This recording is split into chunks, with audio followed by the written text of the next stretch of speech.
Well, that was quick. You just set it, start it, and go. Let's not mess around, Katie. Let's just get this done. Let's just focus, Nathan. Let's get this done. That sounds awful. Let's just get this over with. Jeez. Hello, everybody. Here comes Kinsbutt.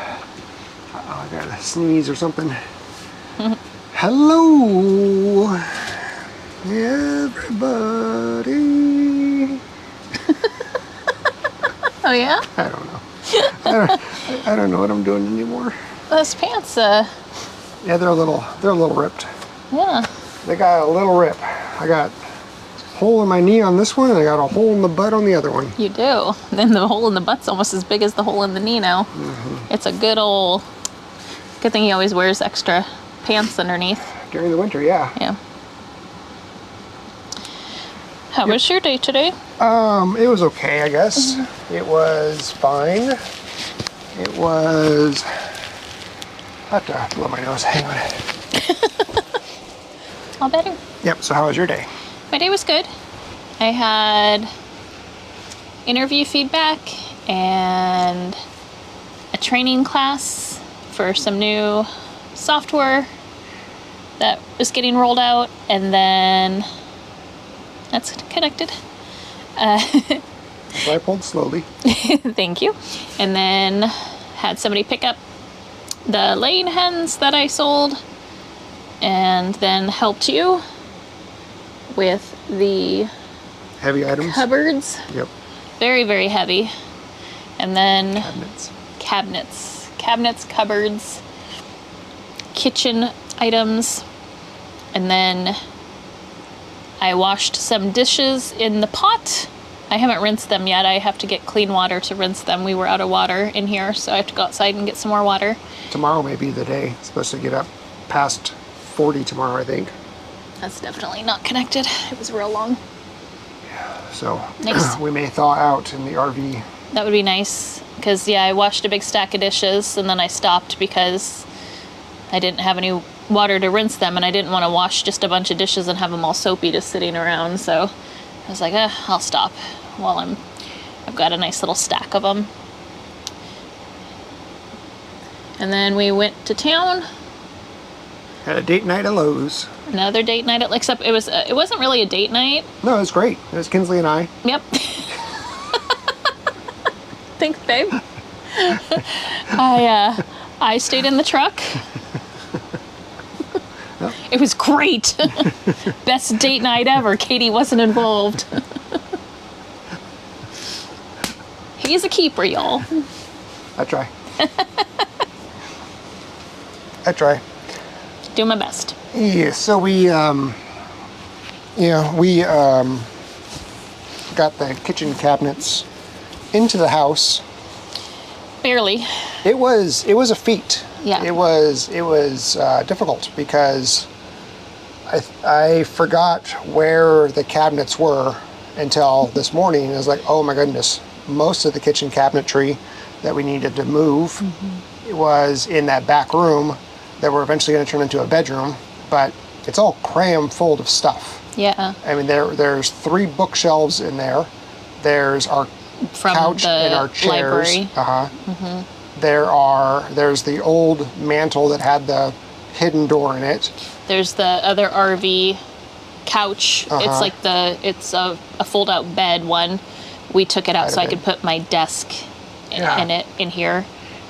So it's got a lot of stuff in there, and then it had all of the kitchen cabinets, and then it has the books that we kept from the library, and then a few other odds and ends. It has a couple containers of some like clothes, because we don't have enough space in here to have, our full set of winter, summer, spring, like all the different seasons, and my work clothes. So I keep a lot of my work clothes in the house, like when I travel, or I keep them in my suitcase and I just wash them in between trips. Because I mean, let's be honest, I wear PJs to work 90% of the time now if I am on my computer. What? I'm waiting for my turn to say a snarky comment. Oh, go for it. You don't have enough room in the entire house for all your clothes. That's not true. It's true. No, it's not. It's true. She has a lot of clothes. I do have a lot of clothes. Most women do. But They absolutely could fit. In the entire house. Yeah. Yeah. Absolutely.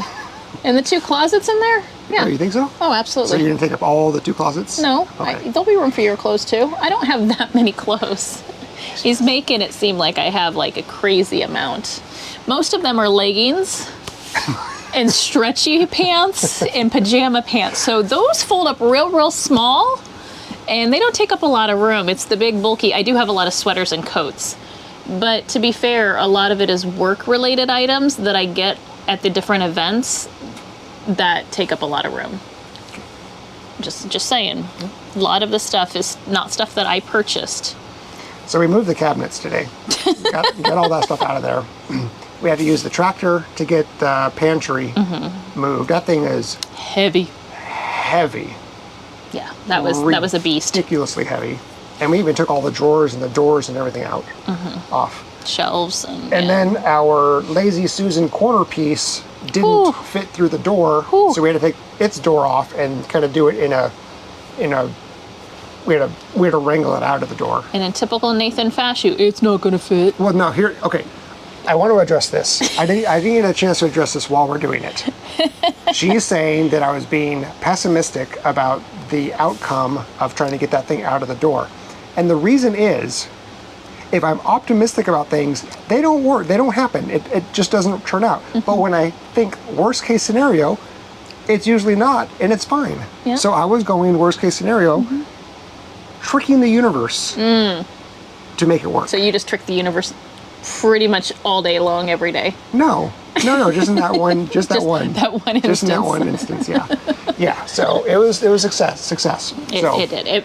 It barely fit. It was a barely fit. It was a very tight squeeze because, again, all the other cabinets we knew could fit in and out, but that Lazy Susan, that corner piece, it's a big piece, and the way it's shaped, we forgot to take it out before we closed up that wall because there used to be that slider in there. And it would have had plenty of room because we took it through the double doors through the slider. Well, the slider's gone. Like, that wall is drywall now. There's no door left. So it had to go out through the back door, and that back door is just a standard, 32 inch? Nope, not even that. It's a tiny back door. Yeah, and then the door doesn't open all the way. So then you have the hinge in the door also. So it was definitely a tight. It was a tight squeeze. I didn't think the pantry was gonna. That one was almost so heavy, but then it barely fit too. You had to kind of move your hands because if you had your hands on the side, you weren't going to get through the door. Yeah. So we were. Kinsley's destroying her bed right now. She's just making it comfortable. Yeah. So we were pretty exhausted by the time that was all over with. We made our way to Lowe's to pick up some stuff for me to continue working on that project this weekend. I've been watching a few videos on how to install kitchen cabinets, and It's 27 so far. it's not true. I've watched not that many. And you pretty much use shims to make everything level. And I ran across this one system called an easy level for kitchen cabinets that makes it so much easier to level the cabinets. And I think I want to buy that, but it'll probably take forever to get here because I have to order it from the manufacturer. So I'm going to try the shim method first while I'm waiting for those, just to expedite time, because there's really not that many cabinets we're installing. No, it's 4. It's not 4. 4 cabinets and a pantry. Oh, and the little tiny one. Little tiny one, corner piece, 2 on the side of the oven, the kitchen sink base. Oh, well, you said you weren't doing the island. Well, not right away, but I'm going to do it with this, yeah. The trash can one, yeah. And the sink base? I always said the sink base. Yeah, so it's not a lot. And only 4 of those are connected together. That's when they're connected together, it's hard to make it level because you can't get to the back side of all of them. Anyway, I'm going to give it a try. We'll see how it goes. And if it doesn't work, then I'll get that easy level system and make it easy. Hopefully. I watched the videos. They look easy. Yeah. Yep.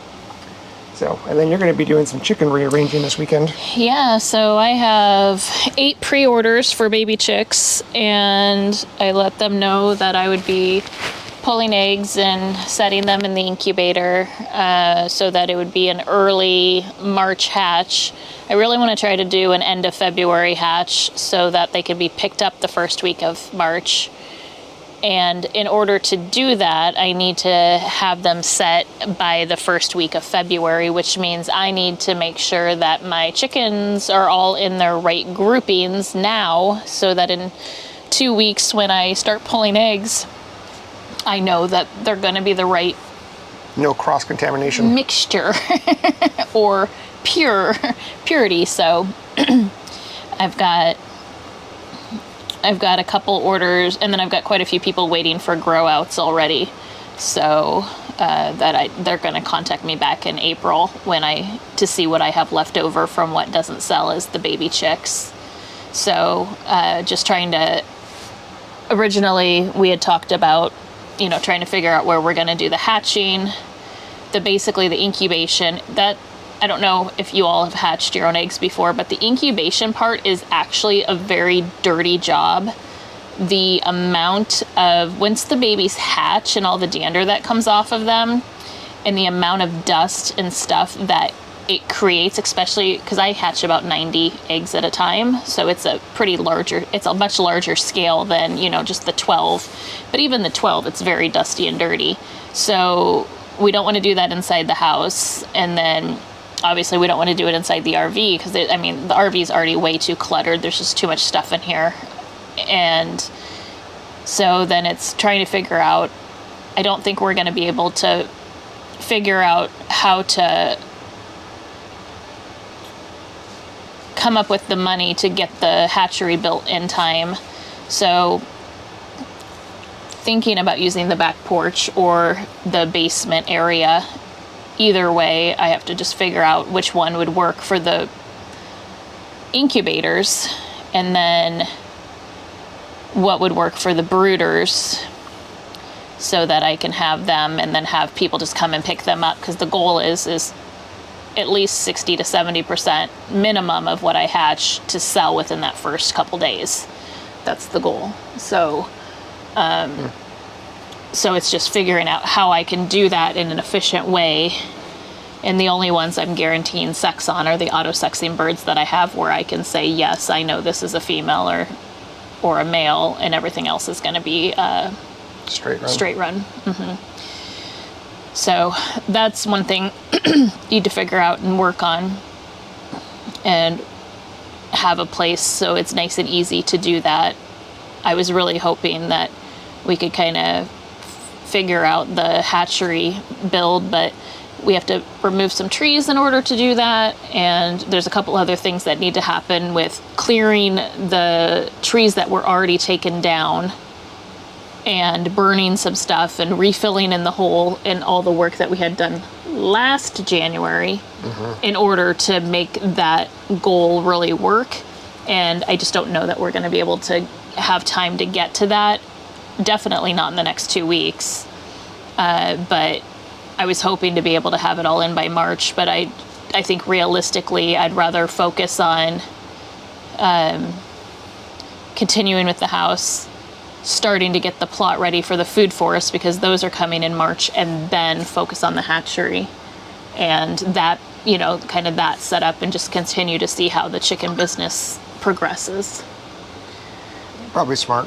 Yeah, so I don't want to, it's like, I want to get it done because I know that once I'll feel more comfortable really starting to go hard advertising if I have a space dedicated to them, and I'm not having to worry about when Nate's home and I'm not interrupting him and his projects, because it really is easier if both of us are doing the chicken pickups, because then one of us can get the gate, the other one can watch the dogs, and then one of us gets the chickens while the other one kind of watches the dogs, and it just makes life so much easier. But if I can do it and have my own little building or my own little setup where it can just be me, it'll be a lot easier. And then I'll feel a lot more confident just being like, okay, yeah, I can, during this time you can just come, and then you can just do your stuff, and you'll know I have people coming, so you can you'll know that what to expect, but you don't have to be with me and stopping what you're doing. So it's just trying to think through all of that stuff. And I just don't think that that's the smartest thing to focus on. I think getting the food forest in and the trees planted so that we can start having, you know, more produce and more fruit and more food on the homestead and the gardens, and then getting the house fixed. I think those should come 100% first, and then redoing the front area and redoing or making a spot for my little side business. Yep. So, but as much as I want to do it now, I wish I could do it all now. Like, I'd love if like we could just do a whole bunch of things all at the same time, but we just don't have that network or that slush fund to be able to do that. we don't have the resources. No. Time nor money. Any way you look at it, we don't have the resources to do that. So it's like sometimes all these ideas in my head, it's like I'm a verbal processor, so sometimes I see him getting overwhelmed because I'm like spitballing all these things, and I'm like, oh no, these are just ideas in my head. These aren't things I'm actually going to do. It's just me like processing everything that I'm thinking about, and he just kind of is like yeah, I just think in my head, it's like, there's no way you're doing all that stuff. No. Well, you're crazy. There's no way. And I know I'm not doing all of that stuff. And then when you say, oh, no, I'm just verbalizing, like, oh, okay, then talk away. Yep. Go right at it. Yep. Yeah. But that's just the way I have to process it through. If I don't say it out loud, it's like, it'll just stay in my head. So if I say it out loud, then I'm like, oh, that, you know how like when you write something and then you read it out loud and you're like, wow, that does not make sense at all. That is not what I thought I was writing. It's kind of how verbal processing works. It's like you say it out loud and you're like, oh no, that's dumb. Mm-hmm. That's not right. That's not going to happen. So yeah, I think for me, that's just the way I'm able to get it out of there. There you go. Same way. Yep. So get all that clutter out. Some people write it down. I just spew it out. There you go. There I go. There you go. There I go again. What's my weakness though? What is that? TLC. Oh. You know, I'm going back to did some Paula Abdul the other day. Yeah. TLC was not in my listening soundtrack. It was in elementary, junior high. A couple of my friends listened to it. I've always had a very diverse music background, like heavy hard rock, hair bands, and then I've always loved folk. I've always loved like bluegrass. So I think it just depends on who I was with. My musical, like I could listen to so many different types of music. So I just liked things that kind of were catchy or, you know, made me want to.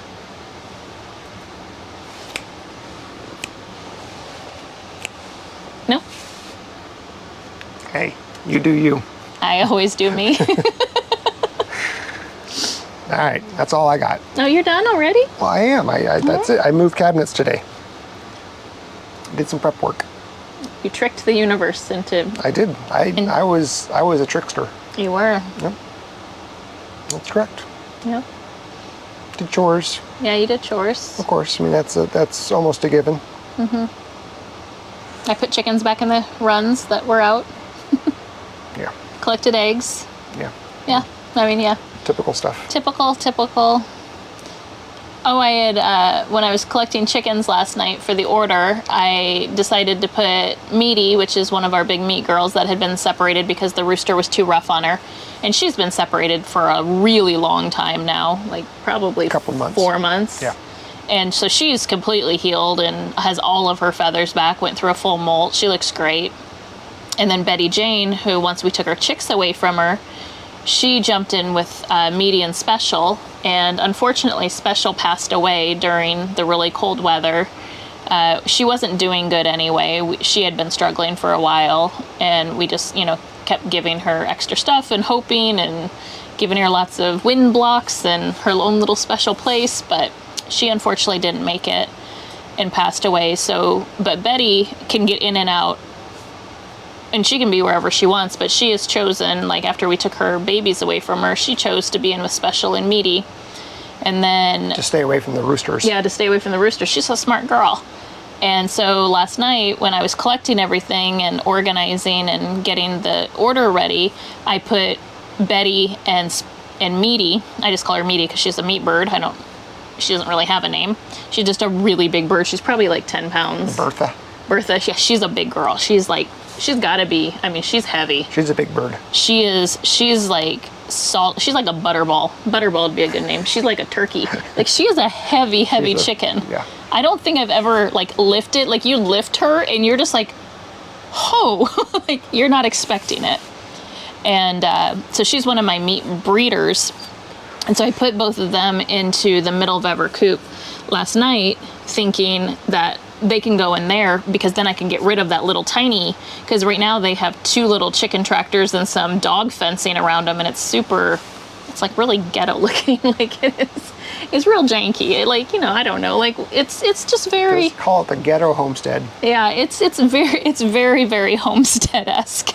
And it's just right in the middle of the yard. So it's like, I want to get rid of it and, you know, try to pick up things that are unnecessary. Plus I'll need the tractors for grow outs. And I guess when I came out today, I went over there and both of them were back in their little home. And I'm like, what in the world? Because I know Meaty can't jump. Like that girl, there's no way she's getting 3.5 feet up in the air and up and over. I know that for a fact. Like I could literally probably put something this tall and she ain't getting out of it. She's a big girl. But I know Betty Jane could have. Well, when I came out to check on everyone and give everyone little snacks and stuff in the afternoon to make sure no water was frozen, they were both sitting in their original coop. And I'm like, Nate, did you put them back in? He's like, no. And I'm like, how in the world did Meaty get out? And I guess somehow I didn't latch the bottom gate good enough last night or something, or it got pushed open somehow. And I think what happens with those little metal things when it's frozen, they stick really bad. So yeah. I think probably what happened is I shut it and I thought it was latched and I just didn't double check it because usually I grab it and shake it. And so anyway, they walked out and they walked straight into theirs and sat down in their little coops and we're just happy as can be. So, dang it. I did see the rooster go after Meaty though. Yeah. The black Australorp, and I shoot him away. Duke? Duke. Drumaduke. Forgot his name already. Duke. Just Duke. Drumaduke. Just Duke. It is Drumaduke. He's not very dramatic anymore. Oh, yes, he is. He is. He's still... He's a drama queen. He is Drumaduke. He is a funny rooster. He's very sweet, though. But, yeah. Yeah, he's, yeah. Anyway. All right. So they like it in there. Yeah, they do. They're buddies. They are buddies. That's really cute that they went out. I mean, nobody else got out. Which is crazy. Yeah. For the they're like, nah, we're good. Yeah. We'll stay in here. We like our home because they have that huge run, and then they have a really big open space with 2 trees, and they've got a bunch of wood chips, and then they've got grass in the back. So yeah, they've got a really nice run. They've got their 2 tickets to paradise. 2 tickets to paradise? Mm-hmm. Yeah, and there's only like right now, because I took 3 more out of there last night, so there's only the 2 roosters and maybe there's 4 meat birds in there and 3 salmon faverals. Oh, that's it? That's it. Oh, man. So they have a huge area. They are living large. Yeah, so they've got way more room than they need, which is great, but it'll make it easier for me when I start to rearrange flocks. I'll have places to put the birds that I'm not wanting to be in specific flocks or that aren't part of the free range group. So I'll actually have places to put birds and not have to be like, huh. Yeah. Good. It's a good thing. Cool. All right. Ready? Sure. Ready? Yep. All right. Night. See ya. See you on Tuesday. Tuesday. How do you spell that? Tuesday. Oh, so same? Just Tuesday. It's not TWOSDAY? Tuesday. If you want. It's for the shirts, you know? We'll see you on Tuesday. Tuesday. I think you just make more U's. Two. But you have to do that. U. Tuesday. Bye. Oh, it could be you like E-W-E. You, like our use. Tuesday. No? No? Bye.